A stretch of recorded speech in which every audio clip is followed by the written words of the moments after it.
I'm sitting in my office in Phoenix, Arizona, preparing for our upcoming mission to Poland and Ukraine. Thank you so much for your prayers and your continuing tithes and offerings to support us while we are on this mission. I'll be away from stateside seminars raising support for the ministry, so it's really crucial that you stand with us during this time. I want to talk to you about the Pope, the current Pope, and a statement that he made. I don't like to be in disagreement with the Pope, but I am.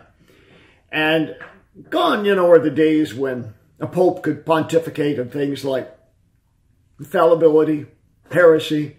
The current Pope was asked about tattoos. And I want to get his response right. I've got it on a sheet of paper. I'm going to read it directly. Don't be afraid of tattoos. The problem is the exaggeration, not the tattoos. Well, I disagree. And those of you who have followed our blogs know that I've dealt with the subject on many occasions. I have a section in our curse-breaking book about the topic of tattoos.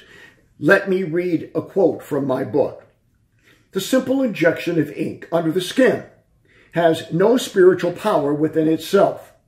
It is the particular subject, theme, art, or representation that causes the damage.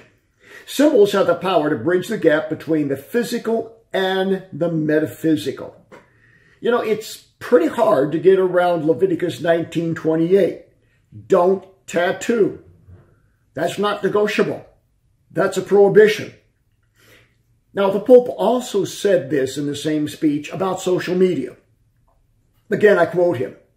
In the social media, we see faces of young people appearing in any number of pictures, recounting more or less real events. But we don't know how much of this is really history, an experience that can be communicated and endowed with purpose and meaning.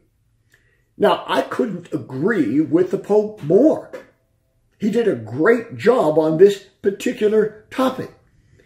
But when he talked about tattoos, he went on to say it gives a sense of belonging. And my question is, belonging to what? Some kind of transient fad to the current tribal mentality that several decades from now is going to be laughed at and mocked as ridiculous?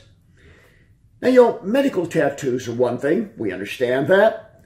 And Christians could certainly disagree that things like yin and yang, skulls, symbols of death, the Grim Reaper, you may have a tattoo that you got when you were drunk or high on weed, and I understand that. And you may not have the money to get it lasered off. I understand that too. But I'd like to suggest that you just don't get any more. In a seminar recently, we had a young lady who was seated at the back of the room. She asked me a question. I went to her. When she stood up, I noticed something. She was wearing shorts, and on her thigh, there was this huge tattoo. It was a tattoo of a hexagram. I said, do you know what that is? She didn't really understand that it was an invocation to evil spirits. She said, all I know is that I was at a party, got drunk, I woke up, and I had it. Now, all I had to do was take my Bible and gently hit that tattoo. She manifested instantly. She got demons from it. It was a portal. Is that something about which you really want to take a risk? Think about it before you get a tattoo or you get any more tattoos. I don't think it's worth a risk that you could come under some type of spiritual oppression. Do you?